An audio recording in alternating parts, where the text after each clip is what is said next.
I was once again subjected to a physical abuse there 5 or 6 weeks ago, where a lady jumped out the back of the ambulance onto me, pretty much. Gave me a couple of scrapes in my hands, hurt my shoulder, hurt my back. So there was no malice to it. It wasn't a malicious attack, but it's just another attack on another night shift, and you're thinking, my God, here we go again, you know. Just like anything, I reacted, it was over, the adrenaline was gone, and then I was like, right, okay, and it was starting to hurt, and I was sort of thinking to myself, I just don't want to be here tonight, and I went home.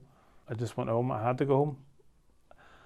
The problem is that phone call in the middle of the night to my wife, again, straight away, she knows something's wrong, and the first words out of her, what's wrong?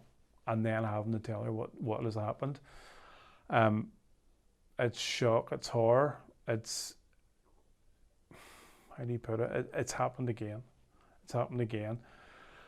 And the one thing that she said to me about it was I'm always fearful of that call, the call we all fear, of something serious happening, and somebody making that call and me not being on the end of the phone to make that call, somebody else making it on my behalf, is the thing that's the scariest about it now, and that's what my wife always says.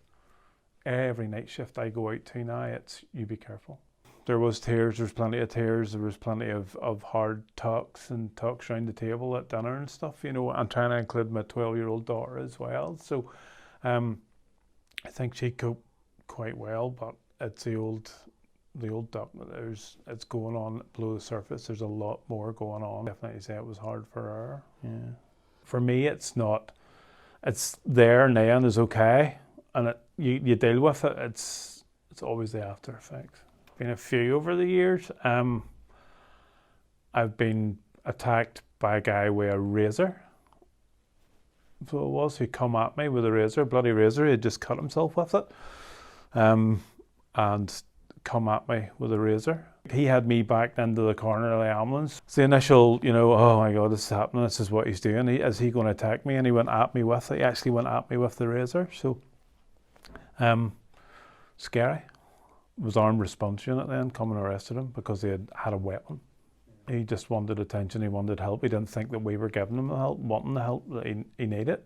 And just started cutting himself, and then went at me with it. You could see the blood and skin hanging off. It was gross. Heard a crew coming in with having a wee bit of difficulty with a young fella who had drug and drinks on board.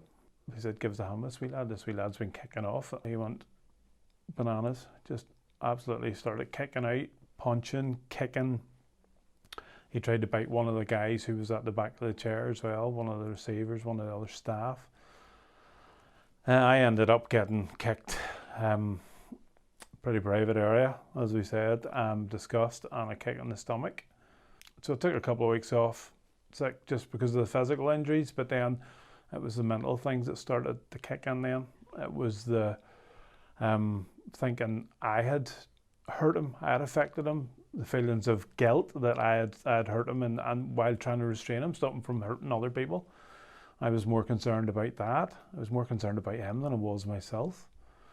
So it was guilt. It was thinking about it constantly and stuff, and thinking, I'm going to have the police at my door here. I'm going to have a knock on the door here, and the police are going to be coming to see me about it. So they are, and that was a constant worry in my head. It was just I was going to get in trouble. God, anger issues. I just would have kicked off. Just slightest wee thing. Slightest wee task, slightest wee thing would have just set me off. Arguments with my wife, arguments with my daughter, sleeping, didn't sleep.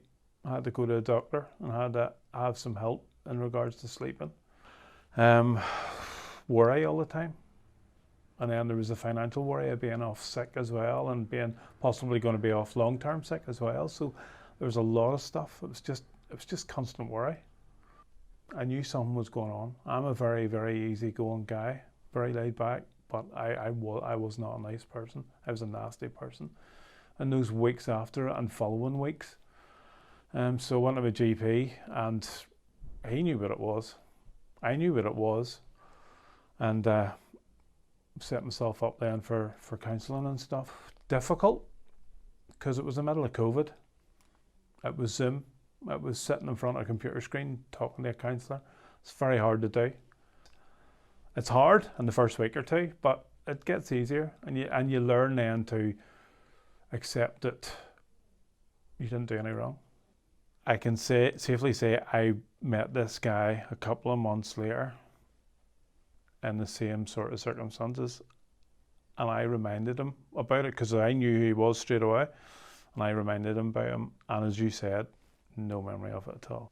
I tried a half, apology, a very, it was completely just unfelt. There was no emotion behind it, I'm sorry, mate, it was just blasé, and I went, right, okay, right, okay.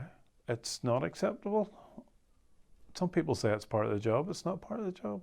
It's not part of any job at all. It's not part of anybody who helps people. Certainly not part of my job. I go out to help people. Why do I keep doing the job? Because I love the job. I love what I do for people. I love what I can do for people and what I do for people. I help people every day. I think this is a privilege, this job, to go into people's houses and help them in their time of need. For me, it is a privilege. It's an honour.